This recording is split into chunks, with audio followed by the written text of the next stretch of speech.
Assalamualaikum warahmatullahi wabarakatuh. Salam sejahtera untuk kita semua. Halo Sobat GoPod, saya Siti Nur Anissa selaku MC pada Government Podcast Himapem Fisip Unhas pada kali ini. Nah, di sini saya bersama dengan Koordinator Divisi Pencegahan Partisipasi Masyarakat dan Humas dari Bawaslu yang bernama Abdul Hafid Pesos MSD. Ya, benar. Pada kesempatan kali ini kita akan membahas mengenai stabilitas pengawas pemilu menjelang Pesta Pemilu 2024.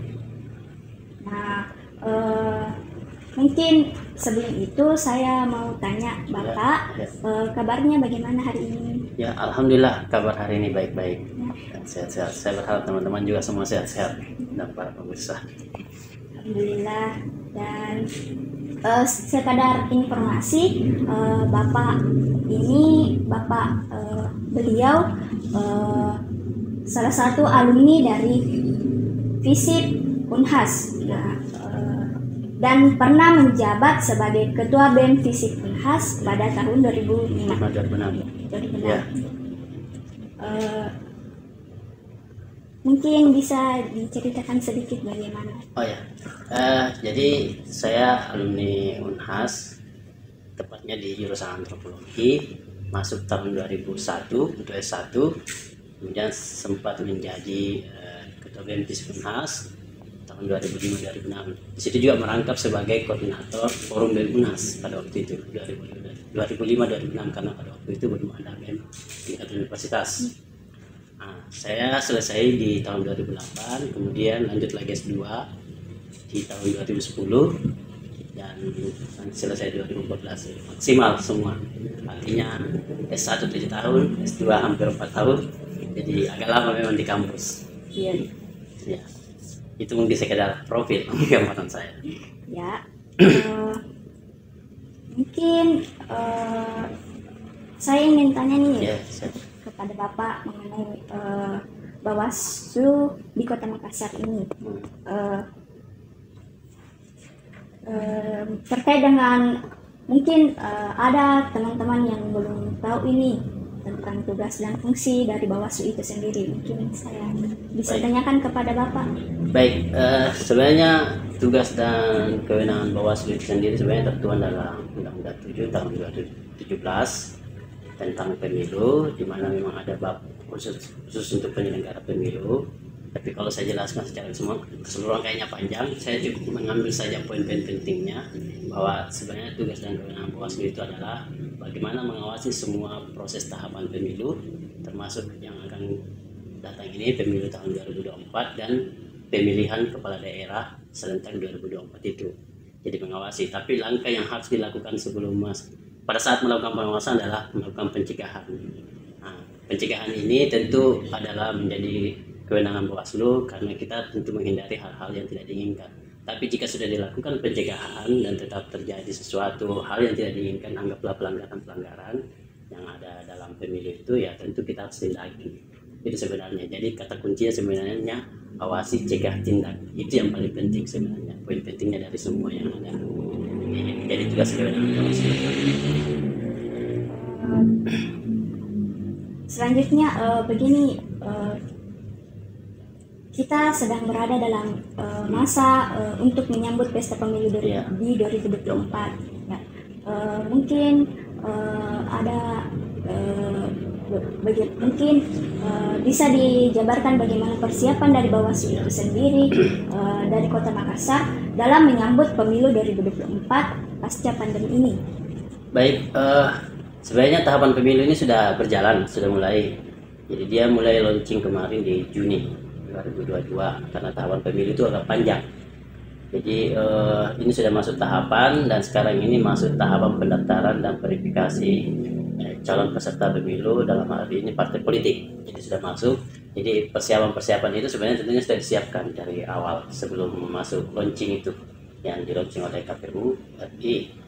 Nah, kemudian terkait dengan misalnya karena kita pernah mengalami pandemi, Bawaslu tentunya sudah siap dengan menghadapi kondisi-kondisi itu. Jadi semua event-event kegiatan Bawaslu itu tentu memperhatikan protokol kesehatan. Di sisi lain juga hampir semua pengawas pemilu yang ada di seluruh Indonesia itu saya yakin mereka semua sudah divaksin. Itu sudah divaksin karena agak sulit mereka berkeliaran kemana-mana. Kalau artinya berkeliaran dalam artinya ketika menghadiri undang-undang baik sifatnya nasional ataupun tingkat provinsi, itu tentu harus divaksin dulu karena memang suratnya ketika melakukan atau mengundang kabupaten kota terutama itu harus pasti menyebutkan tentang bahwa yang bersangkutan harus menjaga protokol kesehatan dan sudah melakukan vaksin. Jadi kalau persoalan itu kami sudah siap secara awal pastinya sebelum dari tahapan di launching kemarin. Terkait dengan partai politik, mungkin bisa dijelaskan. Jadi sekarang ini masih tahapan verifikasi faktual, istilahnya kita sudah melewati verifikasi administrasi dan sudah melewati pendaftaran. Jadi untuk sementara ini partai politik yang akan dilakukan verifikasi faktual perbaikan, jadi kita tinggal menunggu ini verifikasi faktual perbaikan dari turunan dari KPU RI, nanti kita awasi di KPU Kabupaten Kota. Itu jumlah partainya itu kalau tidak salah seingat saya 18, ada 18 partai, tapi yang diverifikasi faktual itu hanya 9. Nah, 9 karena yang 9 ini partai yang parlemen yang sudah masuk di DPR RI itu tidak diverifikasi faktual lagi karena dia cukup diverifikasi administrasi. Dan verifikasi administrasi sudah kita lewati. Nah, ada beberapa partai baru memang di verifikasi faktual ini yang harus diverifikasi secara lebih lanjut. Tapi untuk konteks nasional kita menunggu dulu turunannya dari KPU RI. Yang pasti kita apapun yang diturunkan KPU RI itu kita awasi karena kan pada prinsipnya begini, Bawaslu itu mengawasi tahapan sekarang ini kita masuk ke tahapan pendaftaran dan verifikasi calon peserta pemilu, dalam hal ini partai politik gitu. Jadi ada banyak peserta pemilu. Jadi peserta pemilu itu ada partai politik, perseorangan, DPD dalam arti yang ini, dan calon presiden dan wakil presiden itu peserta pemilu. Itu harus dipahami dulu. Ya. Terkait dengan persiapan pemilu 2024, apa yang menjadi fokus dari Bawaslu ini? Ya, yang menjadi fokus Bawaslu dalam melakukan pengawasan sebenarnya kan kita belajar dari pemilu 2019 kemarin. Tentu kita berharap walaupun ya hasil data yang disodorkan oleh Bawaslu itu banyak terjadi pelanggaran dari berbagai jenis dan dari berbagai daerah yang berbeda-beda, tentu fokus sekarang tentunya lebih mengutamakan pencegahan, dimaksimalkan di pencegahan. Bukan berarti kemarin tidak dimaksimalkan, kemarin maksimal, cuma memang karena regulasinya kan kita sudah paham, kita sudah pernah pakai di pemilu 2019 kemarin, otomatis kita sudah bisa klaster-klaster apa-apa yang mana yang paling rawan atau apa itu bisa kita minimalisir supaya tidak terulang lagi. Itu jadi langkah-langkah pencegahan yang paling mungkin yang bisa dilakukan. Apalagi saya sebagai koordinator pencegahan tentu punya tanggung jawab yang besar untuk bagaimana supaya di Bawaslu Kota Makassar ini khususnya itu meminimalisir terjadinya pelanggaran-pelanggaran itu. Terkait dengan pelanggaran yang Bapak sebutkan tadi, ini potensi apa saja yang bisa muncul dalam pemetaan Bawaslu ini? Kalau belajar dari pengalaman 2019, pelanggaran-pelanggaran yang banyak terjadi itu sebenarnya pelanggaran administrasi dan pelanggaran yang masuk kategori pidana pemilu. Yang mana itu pelanggaran administrasi, misalnya ada banyaknya misalnya pada saat pemungutan dan penghitungan suara adanya perubahan-perubahan, tapi itu ada juga pidananya. Itu kita untuk menghindari pastinya ke depan karena tahapannya masih lama nanti menjelang setelah pencoblosan, tapi itu kita harus melakukan sosialisasi pastinya ya kepada masyarakat bahwa tahapan pemilu itu tidak selesai di pencoblosan. Itu banyak kejadian-kejadian yang kita dapatkan, mengubah misalnya C plano atau disebut ada istilahnya KPU itu. Nah itu mengubah, kemudian itu kita mengembalikan kemarin ya di pengalaman pemilu. Kemudian tahapan yang krusial juga itu di tahapan kampanye. Tahapan kampanye itu misalnya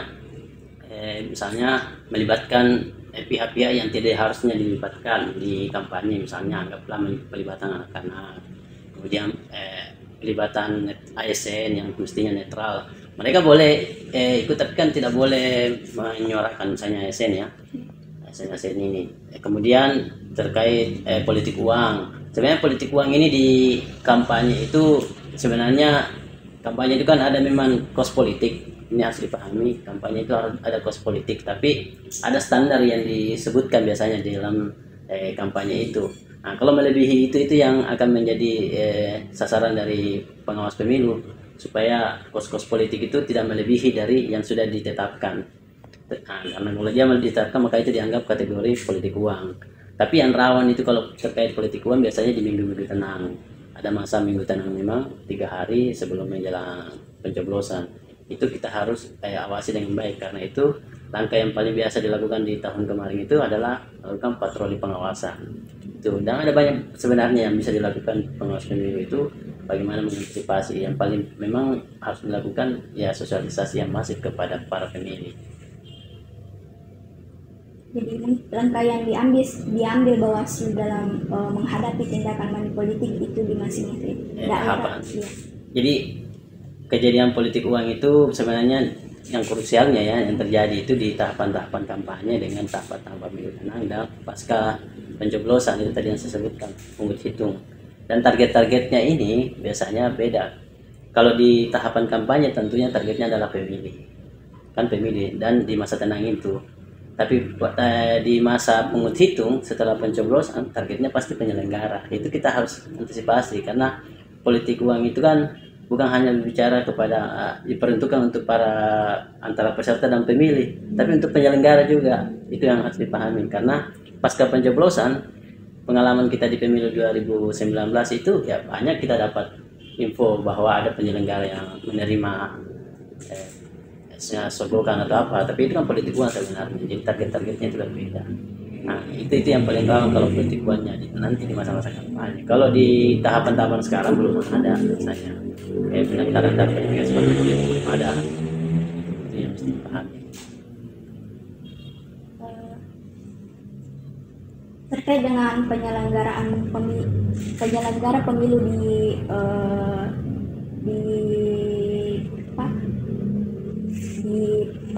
di pos-pos pemilu ini, bagaimana Bawaslu mengantisipasi dalam mendistribusikan perangkat-perangkat pemilu di daerah-daerah, misalnya di daerah-daerah terpencil khususnya. Ya, kalau untuk Kota Makassar sendiri kan sebenarnya daerah yang agak rawan itu, maksudnya untuk pendistribusian perangkat-perangkat pemilu dalam hal ini kertas suara dan kotak suara itu kan cuma di pulau sebenarnya. Jadi yang kita sudah pikir-pikir ini kan nanti pemilu itu kan di bulan 2, 14 Februari 2024. Itu kan masuk istilahnya musim penghujan ya. Dan itu agak kencang-kencang hujannya. Itu yang kita agak khawatirkan, tapi tentu kita berharap dalam hal ini pendistribusian misalnya kayak kertas suara dan kotak suara itu nanti di pulau-pulau, dan daerah pulau-pulau itu kita berharap kita bisa bekerja sama dengan pihak instansi lain, dalam hal ini misalnya kayak Lantamal atau apa kan, karena tentu ini kan persoalan urusan negara, bukan urusan lembaga per lembaga, tapi ini urusan negara, karena kita tentu pemilu ini sukses. Itu yang paling rawan sebenarnya. Nah, kalau daerah-daerah lain yang misalnya anggaplah kalau di daerah Sulsel ya, daerah-daerah pegunungan atau daerah yang agak-agak jauh yang susah dijangkau, misalnya kalau di Luwu Utara ada Seko, Rampi, dan Ronggo gitu kan, ya tentu itu agak berat juga medannya. Cuma kan seperti apa kondisinya di sana saya belum pernah mengalami, karena saya kan cuma wilayahnya Makassar. Wilayah Makassar itu ya pastinya yang paling agak rawan itu daerah-daerah yang pulau saja, karena Makassar ini kan punya pulau, 1 kecamatan. Itu yang agak jauh, yang sudah dekat dari Pangkep juga, dekat dari ya nggak terlalu jauh sih sebenarnya, masih lebih jauh teman-teman di Pangkep dan Selayar yang punya daerah pulau-pulau. Itu sebenarnya agak istilahnya pendistribusiannya itu perlu perhatian khusus, sederhananya khusus Makassar itu kalau kami. Jadi dalam pendistribusiannya ini Bawaslu melibatkan tentara. Ya bisa saja pasti. Ya. Karena mau tak mau, misalnya pendistribusian alat logistik ini, perangkat-perangkat logistik ini ya mau tak mau kita harus melibatkan pihak-pihak, terutama kalau di daerah pulau itu kan sudah ada memang wilayahnya, kayak Kapolsek itu dia kan tersendiri itu. Kapolsek kalau di Makassar itu ada Kapolsek Ujung Tanah, Kapolsek Kepulauan Polsek Kepulauan Sangkarang, dan Polsek Wajo. Itu satu kesatuan dalam Polres Pelabuhan namanya. Dia satu kesatuan dalam Polres Pelabuhan yang menjadi itu Polres. Dan saya yakin untuk yang instansi lain kayak misalnya tentara, angkatan laut dan hal ini, tentu kita butuh juga bantuannya dalam melakukan pengawasan, karena harapan kami bahwa pemilu ini bukan hanya menjadi IO-nya KPU dan jajarannya dan Bawaslu, tapi juga pihak-pihak lain, dalam hal ini kepolisian dan TNI. Dalam hal ini misalnya kalau yang daerah seperti pulau itu ya angkatan laut pasti kita butuhkan, Pantamal ya, dan kalau di sini ada itu mungkin kalau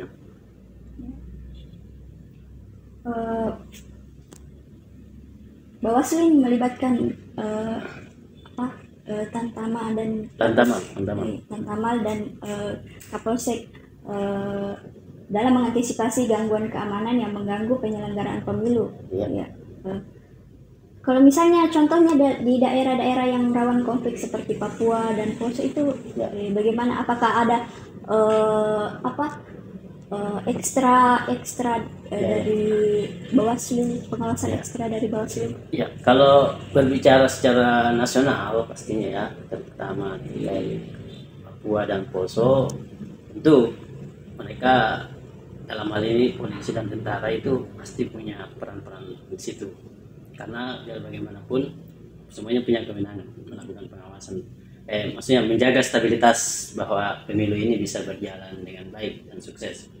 Nah, kalau sepengetahuan saya dalam pemilu ini setiap instansi yang akan terlibat itu punya pos-pos anggaran juga masing-masing. Jadi tentu mereka akan melakukan pekerjaannya dan tupoksinya sesuai dengan kewenangannya masing-masing. Misalnya polisi misalnya dari keamanan dalam negeri, kemudian tentara misalnya menjaga stabilitas keamanan supaya tidak terjadi hal-hal yang tidak diinginkan. Itu tentunya mereka punya pos-pos sendiri untuk pengamanan pemilu ini. Jadi mereka punya pos-pos tersendiri, dan tentu mereka juga berkewajiban melakukan menjaga stabilitas keamanan ini supaya tidak terjadi hal-hal yang tidak diinginkan dalam pemilu. Itu pastinya. Untuk konteks Makassar sendiri sebenarnya juga seperti itu. Makanya kita selalu berkoordinasi selalu sama, kalau bahasa lamanya sih misalnya di kecamatan ya, Tripika. Mereka teman-teman Panwaslu kecamatan itu berkoordinasi dengan Tripika, dalam hal ini pemerintah setempat, camat, polsek dengan dan ramil kalau tidak salah bahasanya kalau di kecamatan. Seperti itu biasanya. Jadi mereka selalu berkoordinasi. Karena itu tentu sebagai penyelenggara tentu kita berharap kita sendiri juga misalnya harus ada pengamanan, karena jangan sampai kita ini menjadi target juga sebenarnya. Target juga misalnya dari peserta pemilu, kalau misalnya ada hal yang mereka tidak inginkan. Kita tidak inginkan, mereka tidak sesuai dengan keinginan mereka. Itu.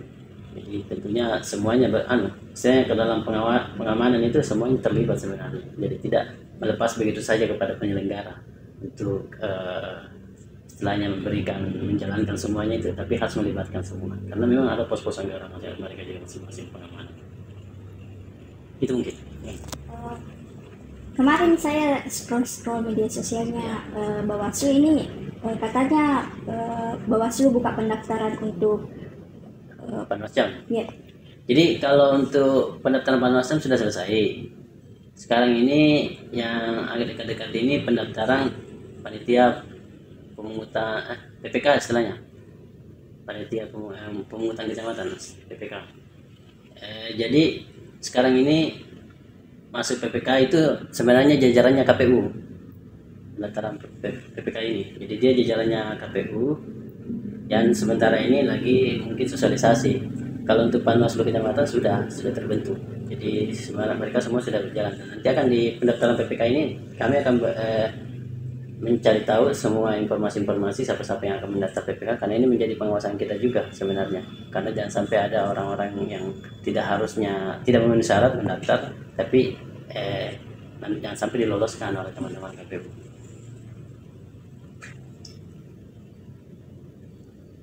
Itu mungkin kalau mungkin kita bahas tentang mahasiswa ya. Bagaimana ini Bawaslu melibatkan unsur mahasiswa dalam pelaksanaan pemilu 2024?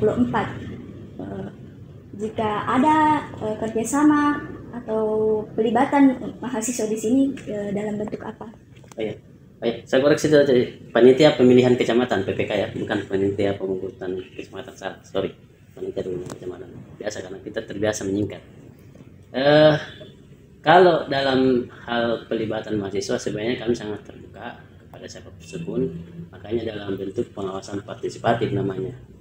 Jadi kemarin kalau Bawaslu itu sudah 3 angkatan melakukan sekolah pendidikan SKPP, sekolah kadar pengawasan partisipatif istilahnya.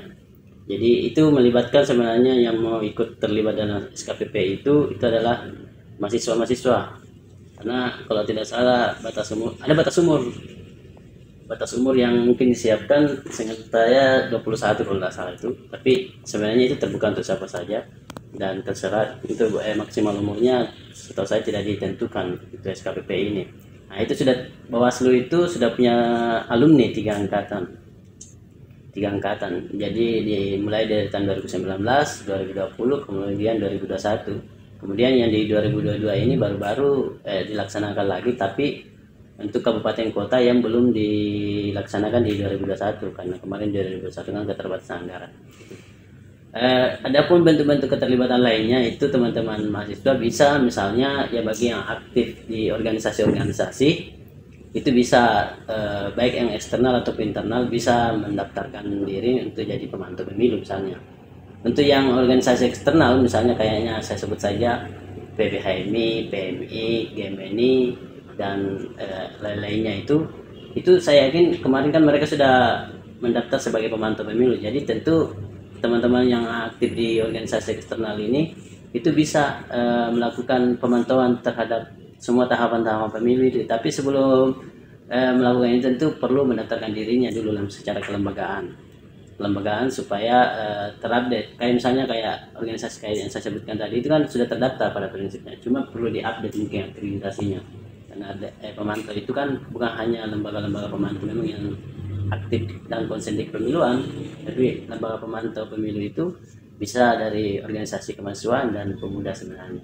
Misalnya teman-teman di ilmu pemerintahan itu bisa juga sebenarnya yang mungkin sifatnya lokal bisa terlibat, nanti didaftarkan, tapi memang pendaftarannya ada beberapa syarat-syarat yang harus dipenuhi, syarat administrasinya gitu.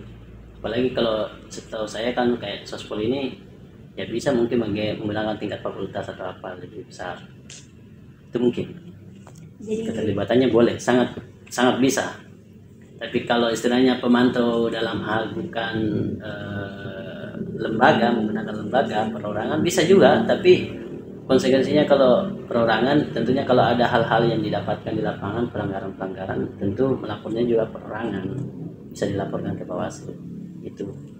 Tapi kalau mata dalam bentuk kelembagaan itu melapornya juga dalam bentuk kelembagaan, tentunya mewakili siapa lembaga apa gitu. Karena kan kalau pemantau lokal kemarin itu kan ada banyak juga di Makassar ini. Itu mungkin. Jadi teman-teman silahkan berkolaborasi dengan organisasi-organisasi yang sudah ada. Oh, jadi pelibatan mahasiswa ini dalam bentuk sebagai pemantau? Boleh jadi pemantau, ya. Sangat boleh. Ya, dan tentu harapan kita sebenarnya teman-teman mahasiswa itu terlibat betul dan bisa maksimal, apalagi yang konsen di bidang-bidang kepemiluan kan, atau terkait sosial politik Indonesia kan, atau sospol. Terkait dengan pemilu 2024, apa pesan yang bisa disampaikan Bapak terhadap masyarakat? Ya, pesan kami dari Bawaslu Kota Makassar untuk masyarakat pastinya kita berharap semua masyarakat yang sudah terpenuhi hak pilihnya, artinya 17 tahun atau sudah menikah. Kita berharap semua masyarakat itu bisa mengecek misalnya datanya apakah sudah terdaftar di daftar pemilih atau belum. Itu pertama, karena pemilu ini kan kita harapannya betul-betul menjadi pesta demokrasi yang dimana tidak ada yang terabaikan hak pilihnya. Jadi hak pilih itu kan memilih itu kan hak. Jadi memilih itu hak, jadi silahkan dipergunakan sebaik-baiknya dan haknya itu dipilih kepada orang-orang yang betul-betul kompeten dan sesuai dengan harapannya yang bisa memperjuangkan hak-haknya. Itu harapan kita pastinya, dan kita berharap pemilu ini berjalan sukses, damai, dan betul-betul untuk memilih pemimpin yang sesuai dengan harapan masyarakat. Karena kan kita tentu sudah belajar dari pemilu ke pemilu bahwa ternyata masih banyak hal-hal yang tidak sesuai dengan keinginan masyarakat secara menyeluruh. Itu harapan kita, terutama terkait hak pilih, itu digunakan sebaik-baiknya. Karena sudah ada aplikasi KPU yang bisa kita cek menggunakan nomor induk kependudukan nih, itu kita bisa tahu apakah kita sudah terdaftar atau belum. Itu bisa kita maksimalkan. Bagi yang punya handphone, silahkan di-download itu, lindungi hak pilihmu. Itu bisa dicek di situ apakah terdaftar. Dan bagaimana menggunakannya nanti, itu nanti akan dihubungi oleh pihak-pihak dari penyelenggara, dalam hal ini KPU. Nah, itu kami mengawasi. Kalau ada yang tidak terdaftar merasa sudah punya hak pilih, artinya sudah 17 tahun atau sudah menikah dan tidak terdaftar DPD, boleh menyampaikan laporannya atau keluhannya ke Bawaslu Kota Makassar kenapa sampai belum terdaftar, supaya kita bisa memberikan semacam pemberitahuan ke KPU agar yang bersangkutan dimasukkan ke dalam DPT atau pemilih tetap nantinya. Itu aplikasinya apa tadi? Lindungi hakmu. Itu bisa dicek di situ. Kalau misalnya dia di TPS mana, itu sudah bisa terdeteksi. Cukup pakai nomor induk kependudukan NIK. Nah, cuma saya bilang, terutama adik-adik mahasiswa ini kan kendalanya itu biasanya kan saya nenggap perantau ini, kendalanya itu biasanya mau kemana, biasanya mau melapor, saya tidak sempat pulang ke kampung halamannya kan, karena kemungkinan biasanya didata di kampung halamannya, biasanya begitu. Tapi ternyata pada saat pemilu berada di lokasi di daerah tertentu, nah tentu perlu melapor ke KPU setempat. Misalnya kalau di teman-teman mahasiswa UNAS, ya pastinya ke KPU Makassar, menyampaikan bahwa saya kemungkinan memilih di sini. Nah, jadi nanti mungkin di daerahnya sana, di tempat tinggalnya itu otomatis istilahnya dipindahkan. Makanya ada namanya pom pindah memilih. Nah, cuma kondisinya kalau misalnya pada saat pemilu nanti mungkin tidak semua kertas suara didapat. Misalnya kan nanti kan kertas suara itu kan ada 5 kertas suara, yang kemungkinan teman-teman yang misalnya anggaplah beda provinsi, maka cuma mendapat 1 kertas suara untuk pemilihan presiden dan wakil presiden. Untuk kertas suara yang lain tentu agak sulit untuk mendapatkannya, kecuali kalau provinsi yang sama. Kalau provinsi yang sama, maka bisa mendapat kertas suara calon DPD, karena kan 1 provinsi kalau dapilnya, jadi sesuai dapil. Nah, kalau di kota yang sama atau dapil yang sama dengan misalnya ada anggota DPR, misalnya anggaplah dari Takalar dengan Makassar memilihnya di Makassar, maka bisa mendapat 3 kertas suara, presiden dan wakil presiden, DPD dan DPR RI. Nah, kalau mau dia misalnya cuma pindah kecamatan di Kota Makassar, karena Makassar ini punya 2 dapil untuk provinsi, 2 dapil, Makassar A, Makassar B. Itu pengalaman kemarin ya, nggak tahu, belum ada pembagian untuk dapil sekarang, sementara digodok oleh KPU. Itu bisa dapat 4 kertas suara kalau misalnya cuma pindah di daerah, misalnya daerah Panakukang pindah di kecamatan Ujung Tanah. Nah, itu maka bisa mendapat 4 kertas suara. Gitu anunya. Jadi beda kalau dan bisa dapat 5 kalau itu, bahkan kota bisa dapat juga. Gitu anunya. Ada aturan-aturannya, tidak semudah yang kita pikir memang pemilu ini, Karena misalnya kalau sudah pindah provinsi, makanya pada saat pemilihan cuma dapat 1 kotak suara untuk pilpres, calon presiden dan wakil presiden saja.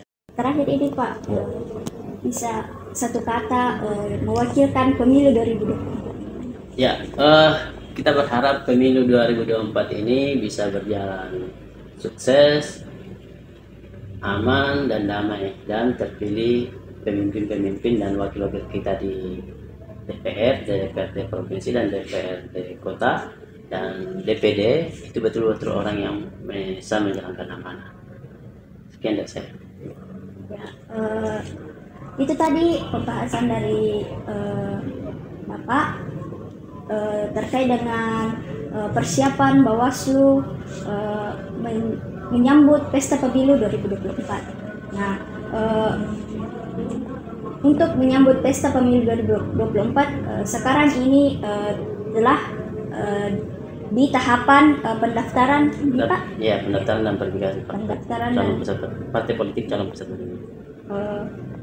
Dan terkait kalau misalnya teman-teman ini bingung atau penasaran dengan namanya, apakah setelah terdaftar atau tidak dalam DPT, daftar pemilih tetap nantinya, bisa buka aplikasi Lindungi Hakku ya. Oke, mungkin demikian podcast kita kali ini. Terima kasih dan saya ucapkan banyak-banyak terima kasih juga kami juga ucapkan terima kasih Bapak selaku narasumber yang telah berbagi ilmu dan meluangkan waktunya pada hari ini. Nah, sekian, wassalamualaikum warahmatullahi wabarakatuh dan salam sejahtera. Waalaikumsalam.